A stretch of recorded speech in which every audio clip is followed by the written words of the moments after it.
She asks if you've seen the sea, asks if it's day, if it's light. You say the sun's rising, but at this time of year it takes a long time to light up the whole sky. She asks you what colour the sea is. You say black. She says the sea's never black. You must be mistaken. You ask if she thinks anyone could love you. She says no, not possibly. You ask, because of the death? She says yes, because your feelings are so dull and sluggish, because you lied and said the sea is black. And then she is silent.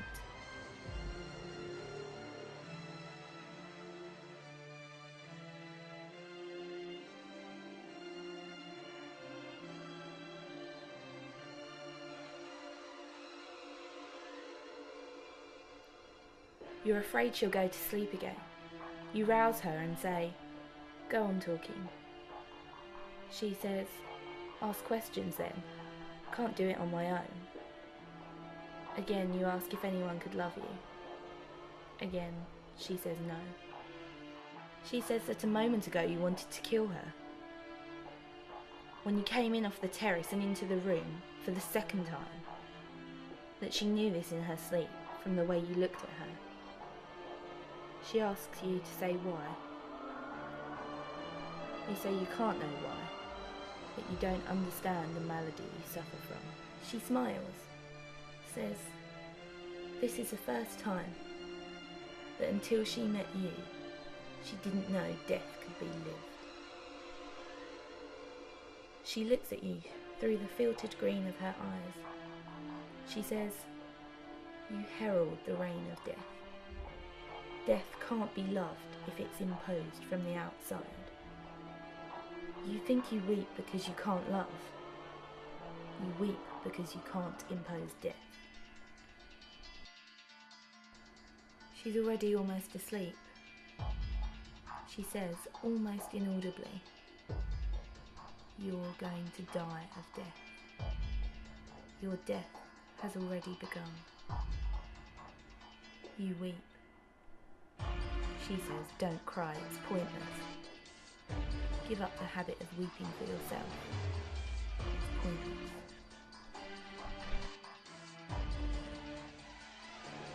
Imperceptibly, the room is filled with the still dark light of the sun.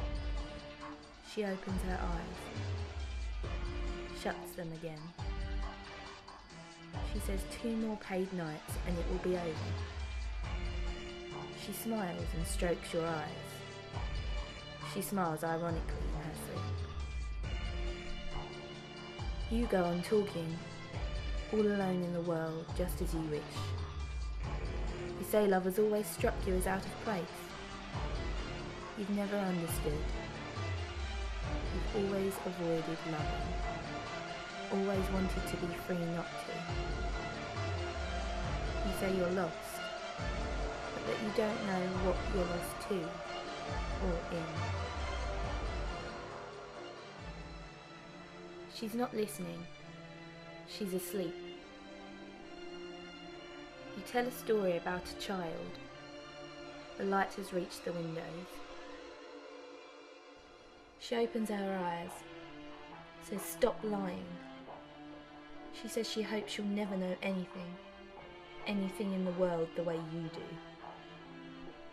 She says, I don't want to know anything the way you do, with that death-derived certainty, that hopeless monotony, the same every day of your life, every night, and that deadly routine of lovelessness.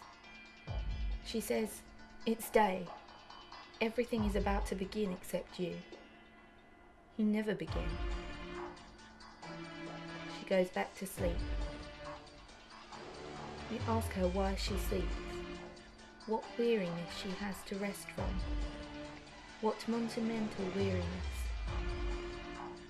She lifts her hand and strokes your face again, the mouth perhaps.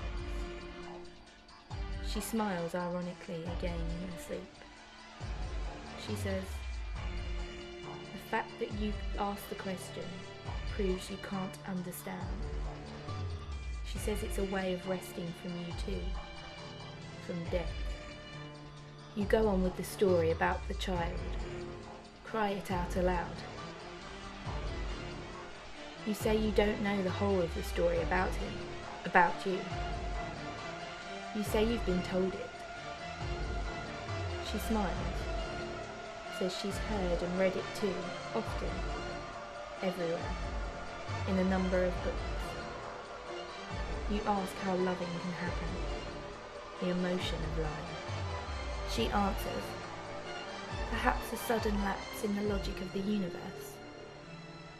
She says, through a mistake, for instance. She says, never through an act of will. You ask, could the emotion of loving come from other things too? You beg her to stay.